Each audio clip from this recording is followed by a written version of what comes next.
welcome everyone to Circle City Conversations. Thank you for joining me for our conversation today. Thank you to our sponsor, Hearst Lamontes, an Indiana law firm representing Hoosiers for over 50 years. We launched episode 1 a few months ago, and since then we've had a lot of support. I appreciate everyone's continued support.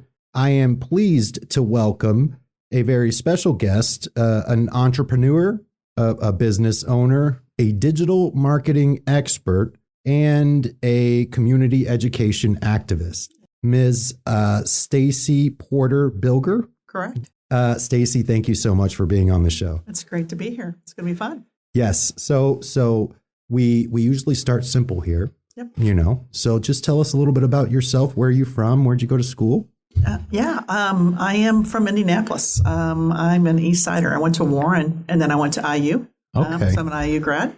My family grew up here, and so we stayed here. I live on the north side of the city, and and I've been involved in the Indianapolis community for a long time. I mean, really, all the way from my first job to working for the Chamber of Commerce for a decade, and working on tax and education, to now owning my own company here in the city. So it's a good place to be. Right. So let's talk a little bit about that. The early days of your career. We do our research here. You talked about the Chamber of Commerce. You started working there. Tell us a little bit about that. I was the primarily during those years the education director for them. So during that time, I was really a social entrepreneur, to be truthful. Okay. I started a program called Indiana Internet back in '99. Yeah. What is that? It's a program. It was actually a matching software and website to connect interns with Indiana employers. It was, again, still the strategy. How do you keep Indiana college graduates in the state of Indiana? Still a problem. But at the time, and that program still exists, although it's been renamed. It's with the state chamber now.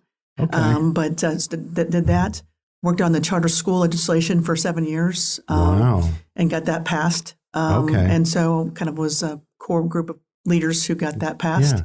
Started a couple schools myself with a couple other people. So I worked on advocacy and mainly in education tax. I mean, my background actually, crazy enough, is public finance and economics. So really, even though my first job, I didn't have email, right? 1994, right? Yeah. So that was dial-up. I used to do mass faxes to get people's attention on public policy issues and wake them up in the middle of the night. So that was fun. Oh my gosh. So did you do a lot of work over at the State House? I did. Okay. Dealing with legislators. I was a lobbyist. I was technically a lobbyist. And so I spent a lot of time on that marble floor. Oh my goodness. And over there talking and working on legislation. I'm still active because I'm a policy nerd. So I'm on education commissions and education and public finance committees and things like that. Yeah. So I was a public school kid from Florida. And my kids go to private school now, and still never really kind of fully grasped the concept of a charter school. Tell me a little bit more about that. Absolutely. Charter schools are public schools, but they're public schools of choice. So the concept of charter schools was to give more educational options in the public school setting. Okay. So you have charter schools, and the ones that I've started. I helped actually start one of the first virtual or hybrid charter schools. It was called Hoosier Academy years back. And then there was schools before then, like Charles Tinley, which focused on a particular curriculum to get kids to go to college. And that school has had a great record over the years. So it's just bringing different school models for kids who live differently. And I've been rewarded from it because my son, who is now 18, goes to the Purdue Polytech, which is a charter school. Yeah. So he was at North Central. It wasn't a good fit for him. Mm-hmm. It was a great fit for my daughter who went to North Central. Right. So really changed his life. So it's basically bringing in different educational models because kids learn differently. Yeah. And I think that's really fantastic. You're absolutely right. Kids do learn very different. Yeah. And so giving them those additional opportunities to grow. Yeah. They're funded. Slightly different. They're public schools, so they're public school dollars. Right. They actually a lot of times are funded at a lower cost per pupil than traditional schools because they don't collect transportation funds or building funds. And so they had to be creative with their capital. Things have changed over the years, and legislation have tried to work to improve that piece. Yeah. But they're actually funded almost at a lower per pupil basis a lot of times. Really? Mm-hmm. So you mentioned Hoosier Academy. Hoosier Academy. Uh-huh. Hoosier Academy. Tell me a little bit more about that. It was, gosh, how many years ago? This was a long time ago.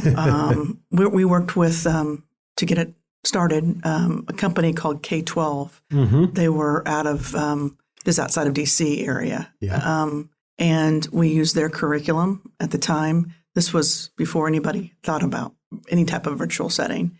Learned a lot, really. So really wrote the whole bylaws and the whole, worked with attorneys to get that approved. Worked with Ball State. Actually, Ball State is an authorizer to authorize that charter school. So there was a core group of us who did all the way from writing up all the legal and all the structures that need to be put in place to marketing in it to growing it.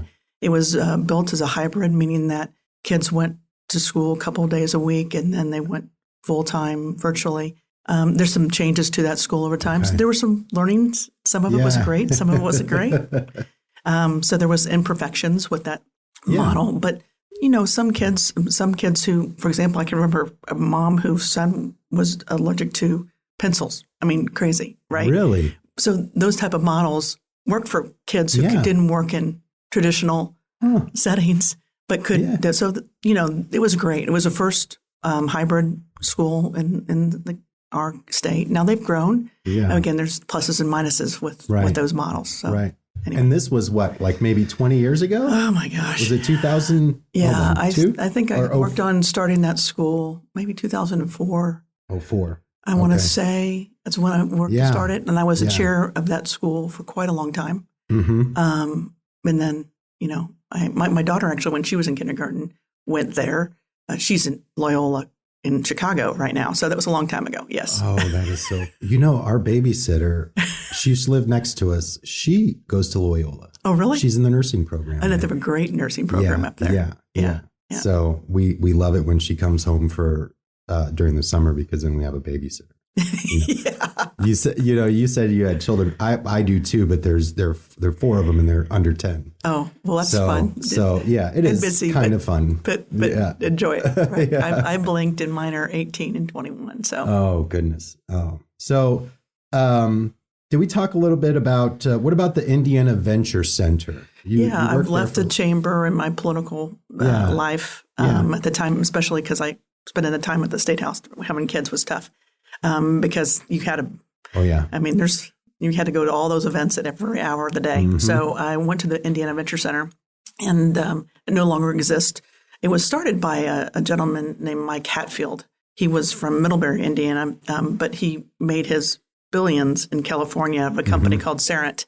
Sarant was fiber optics during that time, and they sold that company back in '99. I think around $7-8 billion. I can't remember. So he wanted to invest back in Indiana to help start up companies. And the board was made up of universities, leadership out of entrepreneurial centers. So like Notre Dame, Ball State, IU, Purdue, all were involved in it, in that organization. It no longer exists, but it at the time I hung out with a lot of creative entrepreneurial people. Yeah.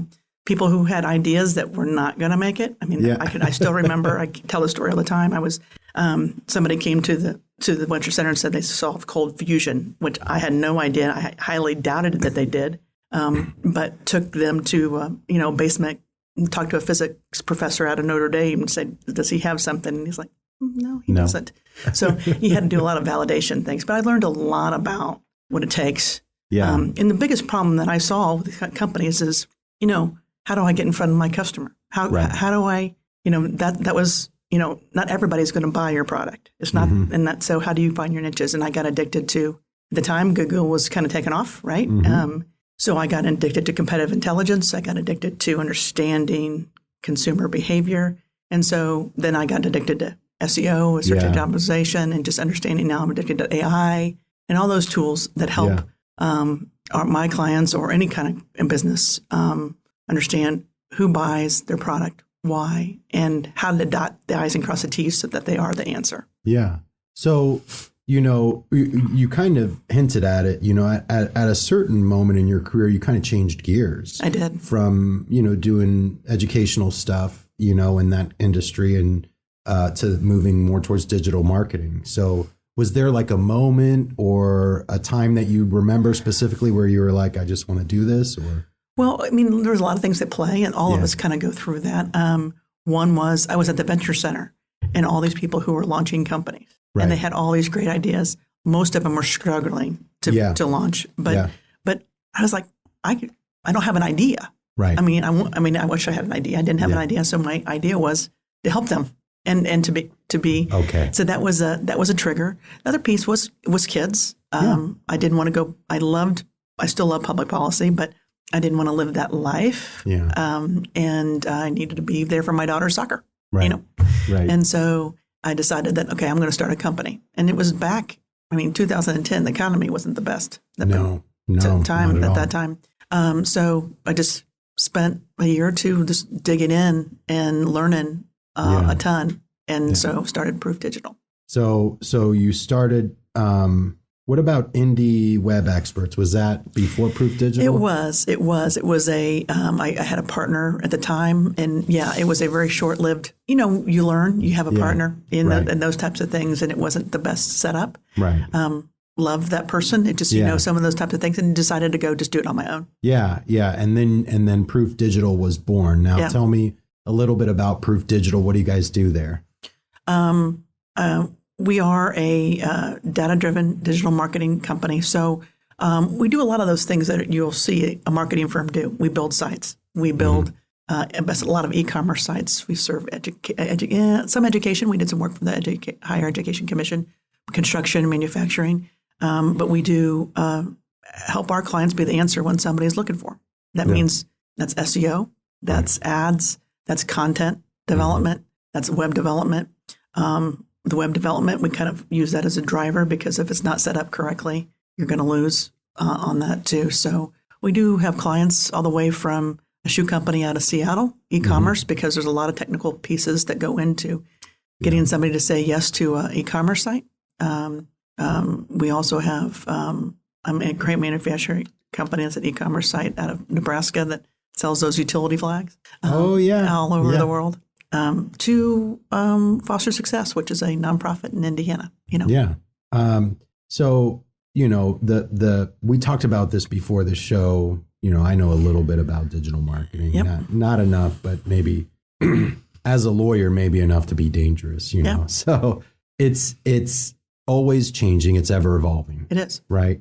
And so in that landscape, what trends do you find most exciting or impactful for businesses today? Well, first of all, the access to data to help you make good decisions is crazy good. Back when I went to a venture center, you would call the secretary at the top of at the front of the desk to try to get you insights of what the company was doing. I can look at any company right now, and I can understand what's working for them from a marketing standpoint. I know what content drives leads. Now, even what's exciting with AI on those pieces is I can see, it's almost like the old focus group structure. I can get AI. If you give it the right prompts, it's about the right prompts. Yeah. You can get a lot of insights. You still have to bring human interpretation because that is not always accurate, but it gives you some insights quicker. I would look at data. I still do because I'm addicted to data to find those quick wins for our clients because they don't have budgets to go after some of the bigger guys. And so where can they penetrate into a market quickly? So it'll help us do that faster. Yeah. So when you were setting up your digital marketing agency, Proof Digital, what were some of the challenges that you faced and how'd you overcome some of those? Like any business, right? There's all those pieces that you have to have. You have to have systems and processes. All the way from, from an accounting standpoint and operation standpoint, you have to have making sure you have all those pieces. People, talent is the key to everything. And so, and then building a culture. Correct. And you don't forget the sales part. because you have to pay for those people. Yep. And so as an entrepreneur, and I had all those hats, right? And then figuring out who to hire, and I still work through that, still growing. Yeah. So it's, kind of keeping and growing the team that you have and helping them mature in their role at the same time. How do you get that next big deal? Yeah. So it's no secret digital marketing, especially in the personal injury space, is highly competitive and like costly and very expensive. So what advice would you give a smaller firm like mine, for example, boutique size firm, wanting to establish themselves in the digital space, but also not break the bank? Right. Well, we talked about this a little bit too. This strategy right here is a good one. Yeah. Content and being involved in the community. The other piece is I love to look at, if your team, to look at the weaknesses of those in the marketplace. You can see their weaknesses by just looking at some of the data and see what's driving traffic to their sites. Yeah. So you can go after those weaknesses if it aligns with your goals as a company. So being involved in the community, like you said, you can't get away from face to face. Even though I'm a digital marketing, you still have to get involved in those types of things. Making sure too that your site is structured in a way that in the SEO world, I've always the 3 buckets. Is your site structured correctly? Content, which we talked about. Yeah. Telling those who are you serve what you do. You obviously have certain niches, so making sure that you communicate in that content to Google and your consumers, those niches that you serve. And then finally, that people like you, and that's not Facebook likes. That's linking back to your site. That's people hanging out on your site. That's being involved in other things that kind of drive people back to your site. Yeah. So if you fit those 3 buckets, you're gonna win the digital marketing game. It's a game to some degree, but we talked about this too. If you're a local business, you don't forget about Google My Business. Right. Don't forget about your local pieces, and that's name, address, phone number, consistent across the internet. And that's reviews. Yeah. And so if you get those things right from a local business standpoint, that's dotting your I's and crossing your T's. And for some of our listeners maybe listening that don't have a brick and mortar space, you really need to have a physical address, right? Yeah. It's difficult to win otherwise. Right. You can put in there that you serve a certain area, that people don't come to your location. That typically is not as beneficial. Mm-hmm. And so, for example, some of your clients, let's say maybe an e-commerce site, they wouldn't necessarily, that piece right there, is that maybe not as important for them as for someone like my law firm?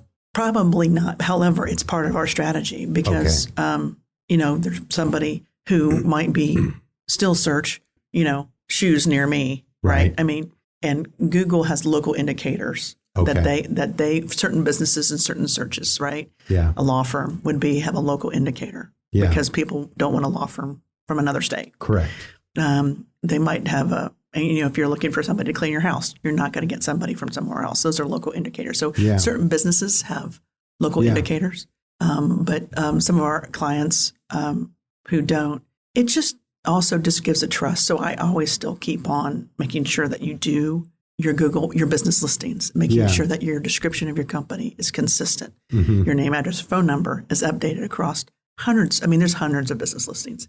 You should have those updated, even if you are an e-commerce site, because it builds trust and gives indication to Google that or Bing or others that you are a trusted business. You talked about directories, backlinking. Yes. Is that an important part of your, should be an important part of your strategy? It is, and that's back to the, site structure good, content good, and then the linking part is people like you, and linking from high authority sites is important. And you get that from business listings. Yeah. You do get that from business listings. So that's an important link. Although your local chamber of commerce backlisting would be great, or a university would be perfect, actually. Exactly.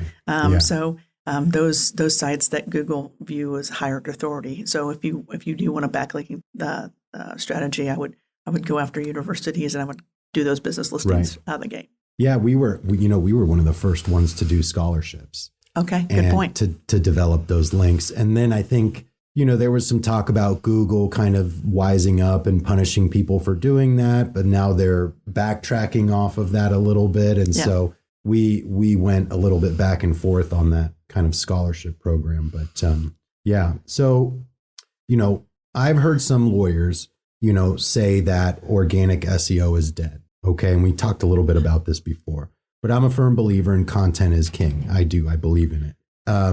What do you say to those people that argue that now, because of things like LSAs, sponsored ads, all of those things popping up on page one before you even get to the organic listing? What do you say to those people that say organic SEO is dead? Still, from a behavior standpoint, consumers are less likely to hit ads than they are organic searches. Mm-hmm. That's just the bottom line that we've continued to see, and that hasn't changed. And there's no question that search has changed. But if I still look at across every client that I have, organic searches drive more leads than any other digital forum that exists, well beyond ads. Now, ads especially are great for when you're not there. I mean, if you can't win across all. So I mentioned the shoe company.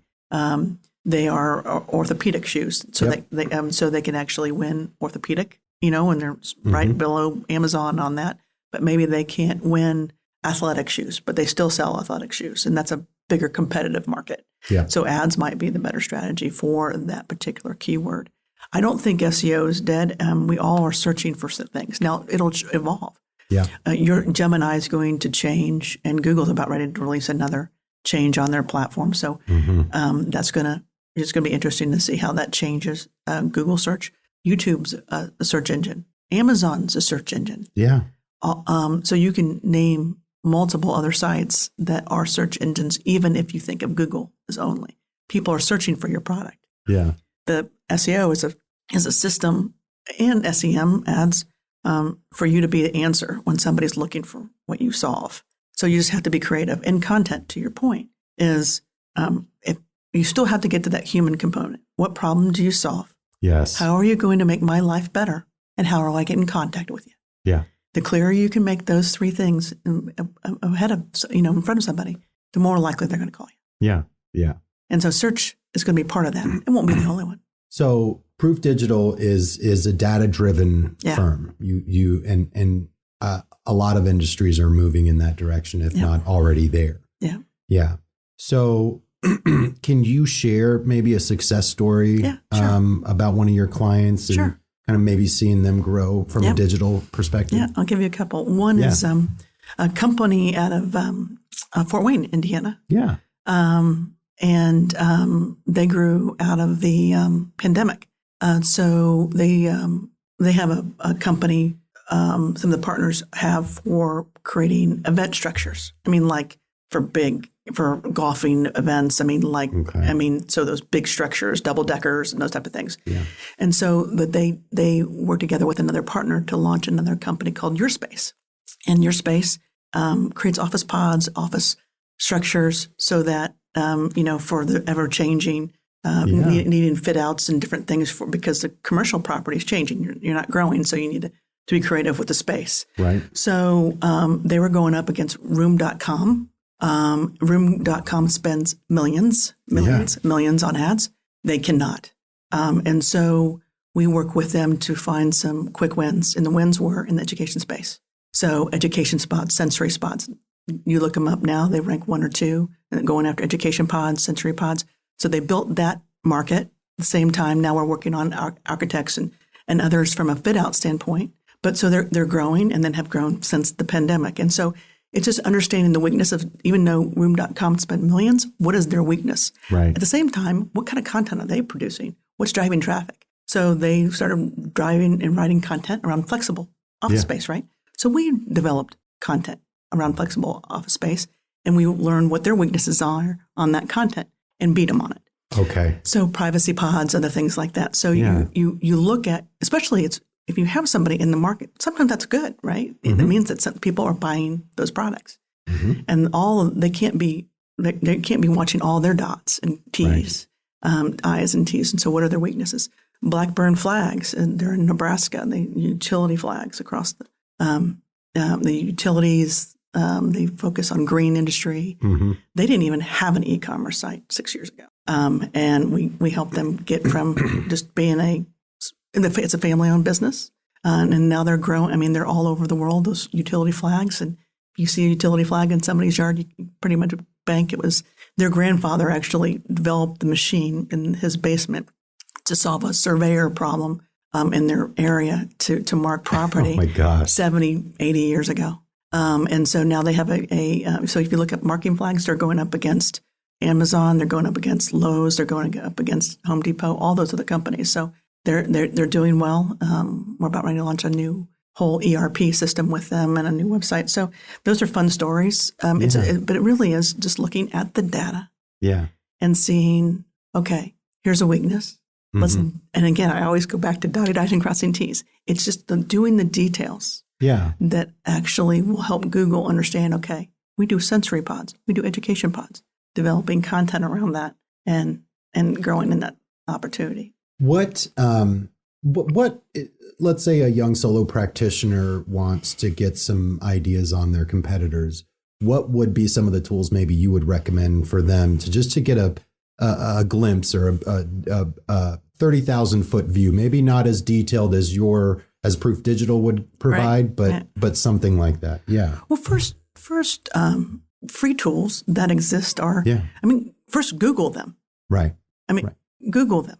That's a simple thing. I mean, look at their titles, look at their meta descriptions. Those are and if you see that they actually still have home on their home page as their description, they're like, okay, well, they're probably not working on that as hard as they could be. Google Trends is a free tool. I mean, I had somebody tell me that they were looking at a business opportunity in these two different spaces. I go, okay, I did a quick video for them to demonstrate how to look at trends around fence business versus a window treatment business. And so what are the trends on Google? So Google Trends. Twitter used to be a good place to understand trends, less these days. But, we use SpyFlu, there's SEMrush, there's lots of tools, but we pay for the more advanced tools. You can also use chat, AI. I mean, you do prompts.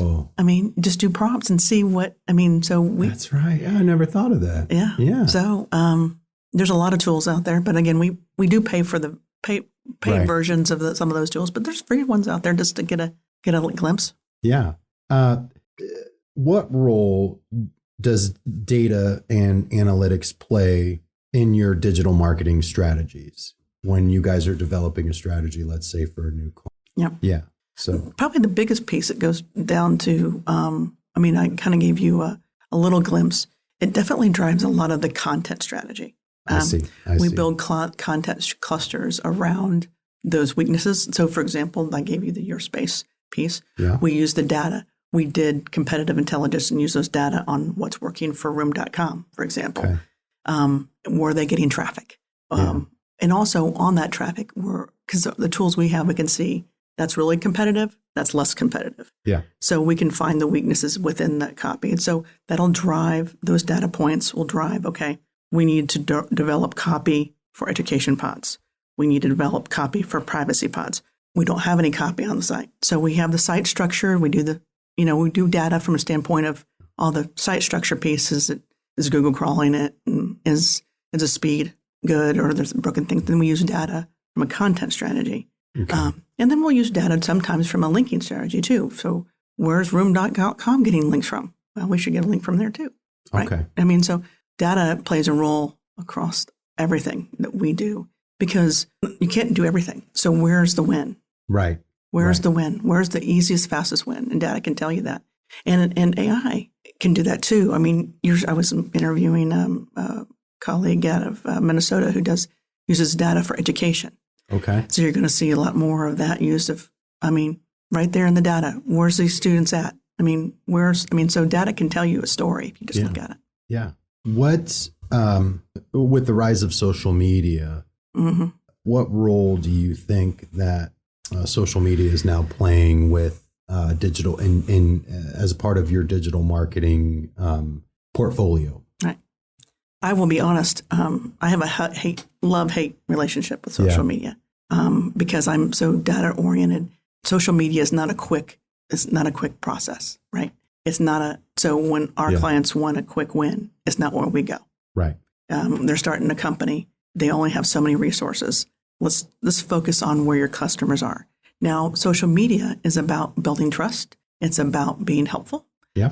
It's about building relationships. And so that's where it kind of plays a role. It has, continues to evolve. And it also depends on your market. I mean, so when I'm talking about the flag company, we're on social, but most of the people who are buying from them, they're not going to come from social. Right. But if you are doing shoes, right, for women who are 60 and older, Facebook is a great place to make sure you're doing ads and make sure that you're building trust on those platforms. Mm-hmm. So it definitely depends on your target market in industry. I mean, and if you're going after youth, obviously you have to look at TikTok and you have to look at Instagram. Yeah. So it's about building relationships, about being, in building trust and being helpful. Some markets you can do. I mean, for example, the shoe company, we can get great sales out of Facebook. Yeah.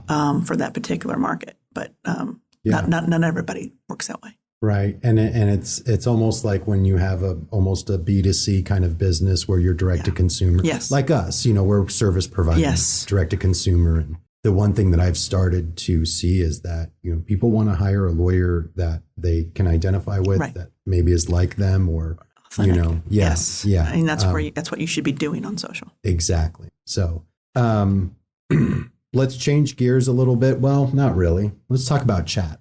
Okay. Yeah. So I have a talk about love-hate relationship. There's a couple things. There's some great things and some dangerous things that are going to be happening in the next few years. There's no question. Yeah. So chat, I have a love-hate relationship with, as well as billboards. So even though I've been on a billboard before. And your market does use billboards. Yeah, it does. It overuses billboards. Yes, it does.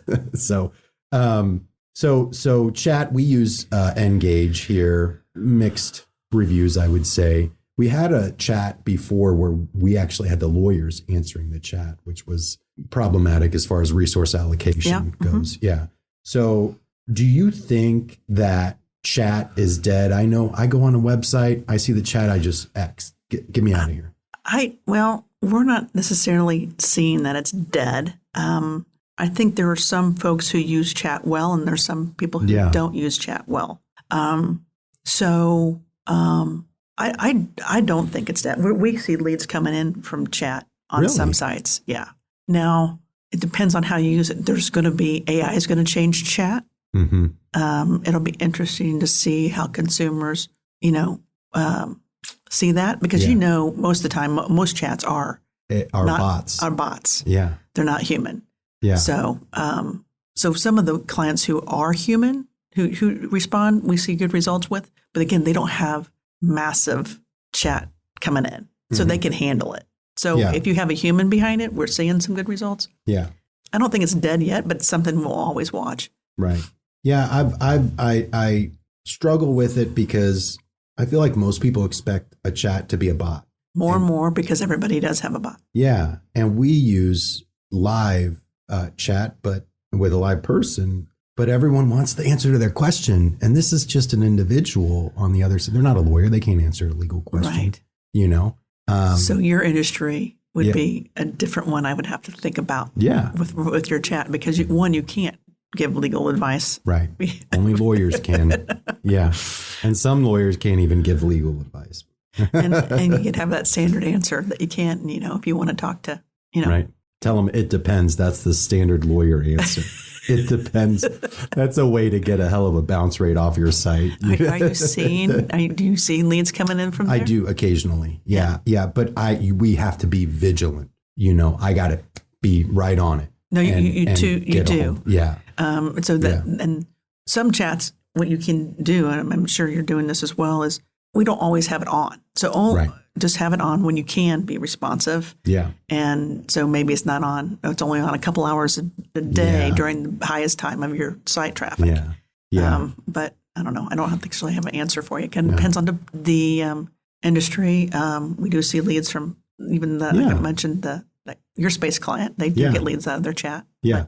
Yeah. No, we do get them. It's one of those things that it's hard. And then when you're paying per lead, and then sometimes you have to turn around and say, this is not a case that we can even take. I mean, I had one guy the other day, he goes on I'm thinking about moving to Seymour, Indiana. Can you please tell me a little bit more? And I'm thinking, that's not a lead. That's nothing to do with it. I'm going to have to look at how your leads are structured, actually. So we don't charge for leads coming out of chat for that. That's that particular provider. Yeah. So and then they focus on lawyers. But gotcha. So let's talk, we talked a little bit about the different aspects. What does Proof Digital do to kind of to measure which one of these different ways that you can collect leads, which one is working best? What are you doing to measure the ROI on chat versus organic versus PPC versus LSAs, all that stuff? Well, one, we measure everything. Yeah. I mean, and then you pull those into,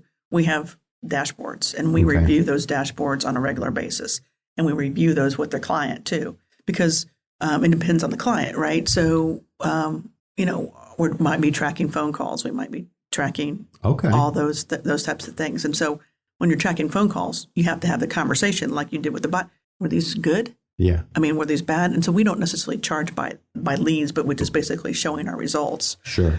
So we track, even you can track on who comes to your site on some tools, depending on whether the client wants to put that in place. Now, you don't get as much data as you used to because of privacy pieces, but you can track on those too. So we have dashboards in which we build for our clients, and we can demonstrate across the board where that lead came from and why and how long and we also add things to sites too. You understand behavior, you understand user experience, so you understand different campaigns, what ROI, what the ROAS is for this campaign versus this campaign. So we look at that all the time. We talked a little bit about content, creating content. Yeah. What role does content marketing play in the overall digital marketing strategy? And how does Proof Digital help create some compelling content to help set your client apart from others? Absolutely. Well, content, it's kind of like you were talking about SEO. Is that gone? And content is actually just as more important than it is ever. Yeah. There's a lot out there. So from a content standpoint, we go at it from I think I gave you the example of, we build content first, the strategy out of the data. Okay. So what's going to drive traffic depending on where they're at? So is it an SEO strategy for the Eurospace because they didn't have any content around education? Or is it Blackburn, who already rank well, but they need to tell their story from a standpoint of their grandfather who started the flagging company? Okay. So you have to look at where they are from a data standpoint, and also what's going to kind of put the next level of content regarding where they're at. Our first strategy is to get people ranking, and then the second strategy is, okay, what's next? We use those tools that everybody else does. I mean, you can use AI and those types of things, but the problem with those, if you don't put the human component and the authentic component and the storytelling, it's just another blog out there. Right.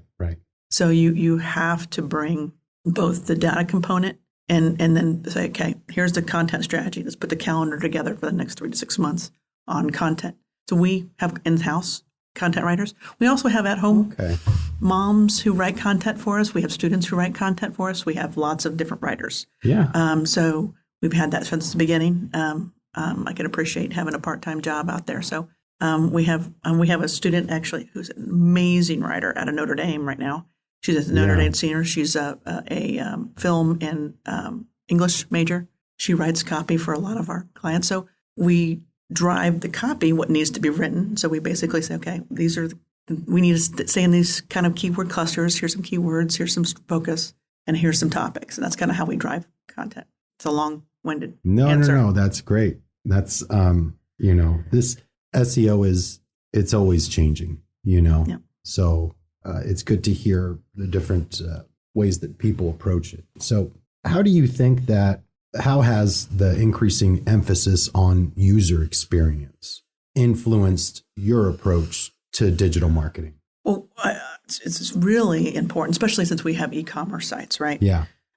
We put on all our sites. I mean, we have heat maps. We have, we're taping people's behavior on sites. So we use lots of tools to understand, how far they go on the page, what they're clicking on, what they're not. What you test. We also do A/B testing on, words in which we use on sites. So people understanding user experience can drive and increase sales significantly. Yeah. So you have to pay attention to those data points of understanding. And people like simple. Yes. Yes. And so we have this battle with our clients a lot. And sometimes they'll go in and change things on their site. And we're like, okay, let me show you. Here's the video of the people going to the site. All these changes made them not go, they went below the fold. Right. And so those changes you might thought they helped, but they really didn't. Yeah. So people want to know, again, I've said this before, I think, what problem do you solve? How are you going to make my life better? And how would I get in contact with you? 1, 2, 3. Yeah. And so don't overcomplicate it. Mm-hmm. That's hard to say to a lawyer. Don't overcomplicate it and be simple, because we are very verbose. It is. And again, how you're going to make my life better is hard to do quickly. Yeah. But you can do that with video. You can do that with video. You can do that with clips. Mm-hmm. You can drive people to inside of the website, for example, to reinforce that a lot. On e-commerce sites, again, you want to make it easy for them to pick the easy color of the shoe in the checkout. And then you want to bug the heck out of them when they leave and didn't check out too. You have to have that process too of user experience and say, hey, don't miss out. That urgency. So I think, I've talked to lawyers about struggle between keeping it simple and content. Because you want to put all this content in the site. You want it to have all of this content so that you can rank for Indianapolis trucking accident, Indianapolis personal injury lawyer, car accident, all of these different things. But it makes it very complicated, and it can be a little, at least on the other end for the consumer, it can be very intimidating for them when they see these long, almost legal articles. Right. So changing gears just a little bit here, can you share any mistakes, pitfalls, or challenges that you've faced in your digital marketing career and lessons that you've learned from them? Just career or business owners in digital. Early on in the SEO world, you thought you could trick Google, right? And, we were never a black hat firm, but you tried to do certain things, and that. It's not a long-term strategy. It's not a good strategy. It's about, again, you got to tell your story. You got to be authentic. Correct. At the same time of making sure that you are telling Google what you do, what the word. So you don't make you can't trick people. Right. I can't say that we did that, but early on we were a little too keyword heavy sometimes on things. Yep. That was more of a digital marketing standpoint. As a business owner, you make mistakes. You might hire the wrong person. You might partner with the wrong person. Business is hard, and so you're going to have ups and downs. And you do things. You think it's glamorous, but sometimes I'm, writing copy because I needed to write copies. Maybe there's something that I needed to do along the way because you just do. So yeah. Well, you just keep going. That's what I tell my kids, right? Yeah, you just keep going. We watch that Finding Dory movie. She said, just keep swimming. Keep swimming, and you figure out something new. And you definitely have to be open, like we talked about earlier. Things change quick. Oh, yeah. And this space is one that changes quick. You just have to be ahead of it. You have to be, again, your clients still solve a problem. They want to get in front of somebody who wants the solution. Correct. So that's the end game. And you just have to figure out where are those customers at and how to get in front of them. Yeah. With the increasing focus on ethical practices, especially in the SEO world, how do you ensure that your digital marketing strategies align with those ethical standards? You're just ethical. Yeah.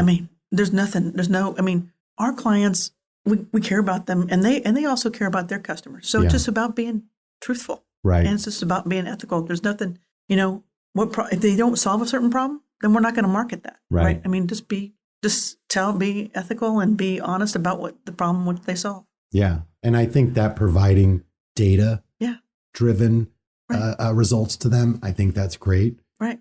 We were talking earlier about we get Facebook or Instagram notices. You get 10,000 followers for $49. Right. You started laughing.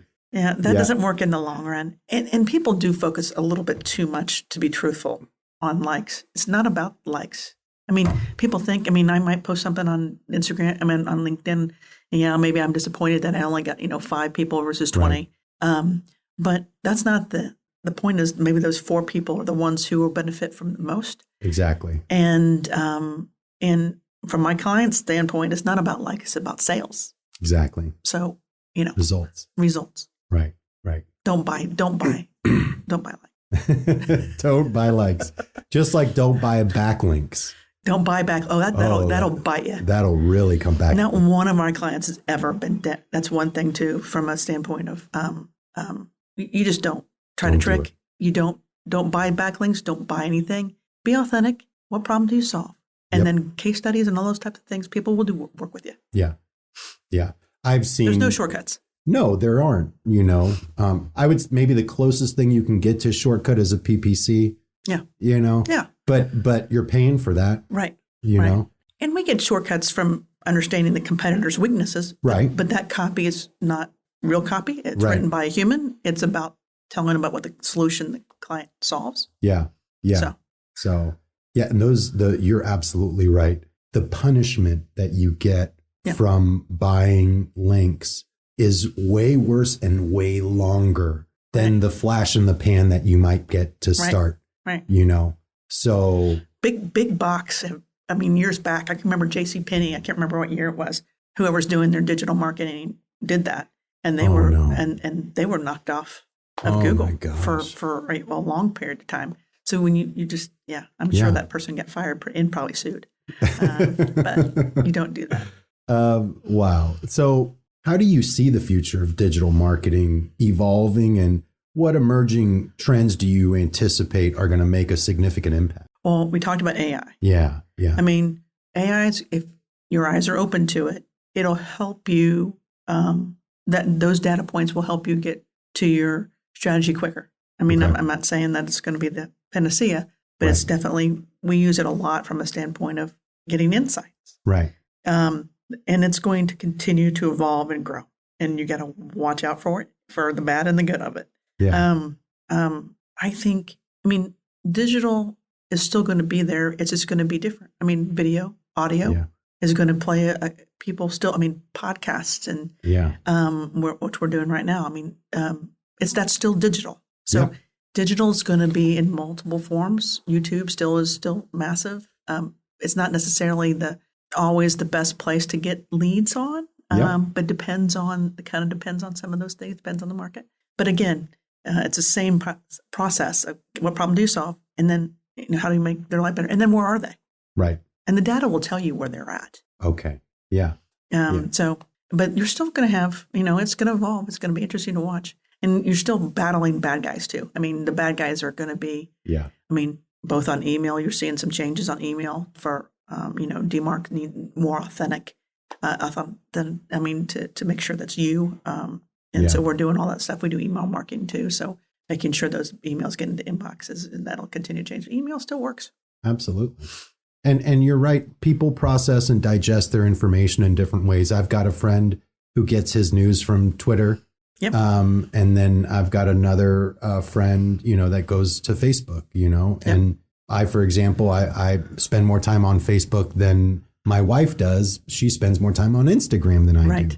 Probably because she's 6 years younger than I am. That's probably like an old man. I'm still on Facebook. Yeah. That's where all my high school friends are at. Yeah. Right. So you do a lot of volunteer work in the community. We're like-minded in that way. Yeah. I love doing that. So let's talk a little bit about that. You're a board member of the Business Ownership Initiative of Indiana. Yeah. Tell me a little bit more about that. It's a great organization. So BOI helps especially small business and minority owned businesses specifically. get capital where they can't get capital from banks. Okay. It helps put together strategies together for these small companies. We run programs. We actually, up here in a couple of weeks, we're putting on the Central Indiana Women's Business Conference. There's 200 or 300 women. I'm going to be interviewing on a panel Mel Raines. She's the CEO of and president of Pacers. And so that's really cool. It is cool. So and there's a lot of other amazing women who have great stories who can help women. So this organization puts on events like this, and those events, for example, is a way for us to also fundraise for the other side of the business to give. We're also going to be giving grants to women who applied to get us some funds for their business idea that they're working on. BOI also has a program called Ready. It actually helps young men, or I don't know if they're always young, who come out of prison who want to start their own company. And get them resources and get them through the process so that they can start their own company. So BOI is a great organization to help that. I'm on the Central Indiana Women's Business Council too. So and chamber groups. So just basically helping businesses kind of get an upper hand where they might not. I love that idea. We work with an organization called the You Got This Ministry. They focus on people, for example, mostly dads that are in prison, and they help the children, transport the children there so they can continue to have contact with their family members. And the statistics show that it reduces recidivism rates by 26%. Wow. Yeah.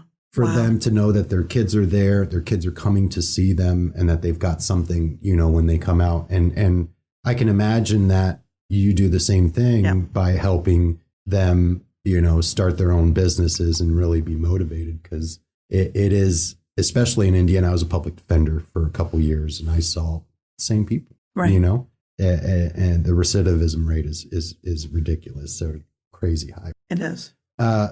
You also work, you're a board member of the Central Indiana Women's Business Council. Yeah. Tell me a little bit about that.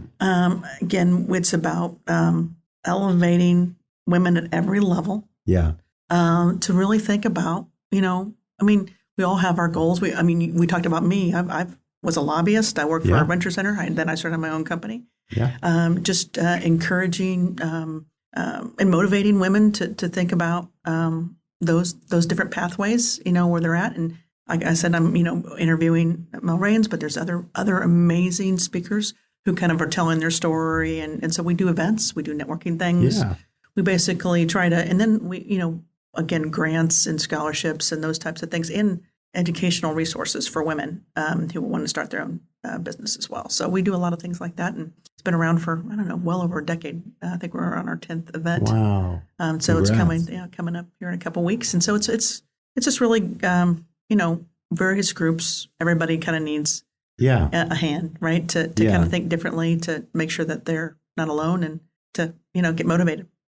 So what advice would you give to a young mom that wants to have her own business, but also wants to have the time to dedicate to her family? Right.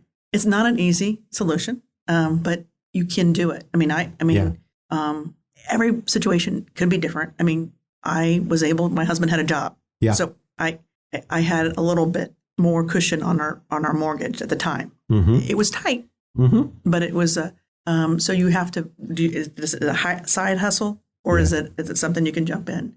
I would say it has allowed me as a mom to drive my kids to school when I want to drive my kids to school, to pick them up, to go to soccer events. So I highly recommend building a business, but also it's going to have ups and downs. Of course. There were some months I didn't have good revenue during, and there's some months that, now you're trying to do another level. So I would encourage, if you have a passion, to go after it, because all you have is today. Today is gone, after, tomorrow. So do it.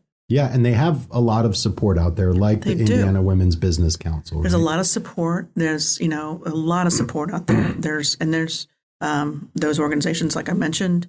But it's rewarding. So if you have a passion, you can do it. And it gives you an opportunity to create your own life of how you want to live. Right. Well, I like to ask people about food because I love food. Okay. Yeah. So what is your favorite restaurant in Indianapolis? Oh gosh, it's a hard one. You can name 2 or 3 too. I can. I just want to go try them. Okay. Let's see. It's an Italian restaurant. They're on Oh, Mama Corolla's? Mama Corolla's. Oh, delicious. Yeah. Have you tried Good Morning Mama next to it? I have not. Oh my gosh. It's great breakfast. Great breakfast. It really is. Okay. Great breakfast. It's a breakfast kind of brunch place. Yes, I've seen. Yeah. Yeah. It is really great. I would recommend it. So that is a solid. Oh, that's some of the best Italian food. Yeah, it is. What, as far as, kind of hobbies or things that you kind of do to unwind, some people meditate, some people, do yoga, different things. What are some of the things that you like to do? I'm a sports fanatic. Yeah. So I play golf. I'm a golfer. Oh, nice. So now I have more time to play golf now that my kids are at a different phase. So I'm a golfer. I love to play golf. I love women's sports. So I love to watch. I'm in the fever. Women's basketball, and so I love sports. Also love to hang out with my kids. I also love to travel. We just got back from Arizona and Utah, did the Zion and awesome. Sedona, and so I'd love that too. So between traveling and getting a golf game in there every once in a while, it's a good day. What's your favorite course in Indianapolis? Well, I'm a member of Old Oakland. You are? Uh-huh. Yeah. So, but the fort, it's beautiful. The fort is great. It's hard to walk. It is. It's a hard to walk course, but it's really a great public course. I also like Brickyard. Yeah. Yeah. So I was out there. I had some buddies come in to town and they stayed over at our house on Heritage Lake, and we played the Brickyard. We did a golf trip, played Highland. We played Highlands, ICC. Yeah.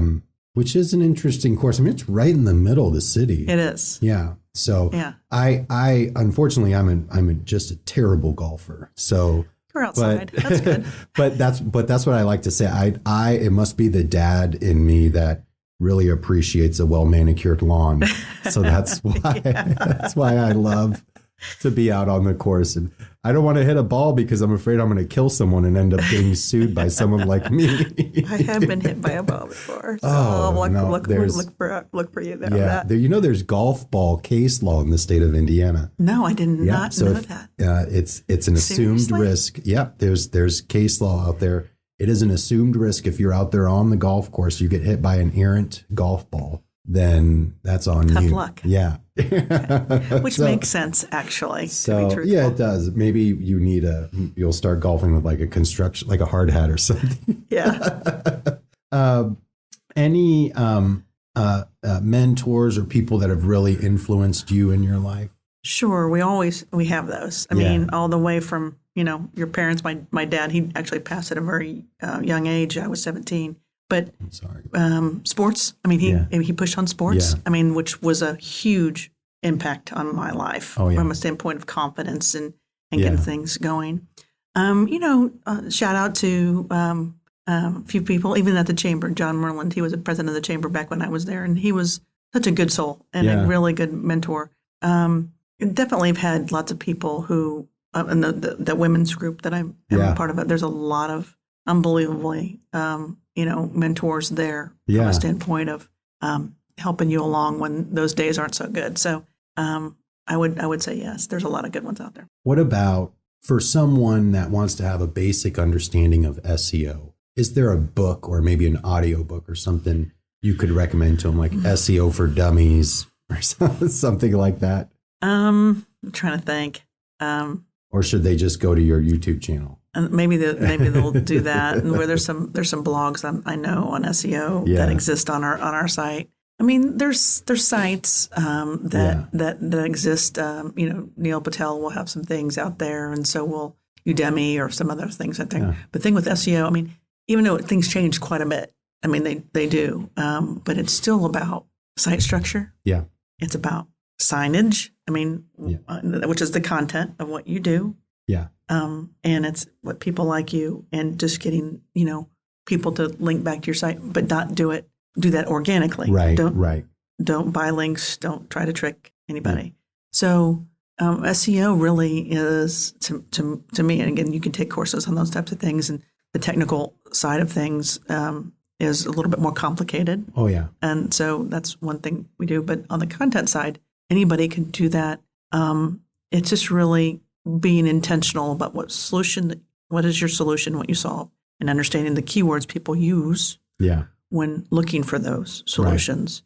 And make sure that you are intentional in dotting your I's and crossing your T's, that you're using those in an appropriate way, all the way from your titles of your site on your page to the copy, to the descriptions, meta descriptions, and you have something called H1 and H2 tags. You don't want to have, again, but don't stuff. Yeah. Just use those keywords and understand the words that you want to win on and be intentional about it. But back to the tool. You can probably a couple blogs on our site that you can probably grab, or go to one of those.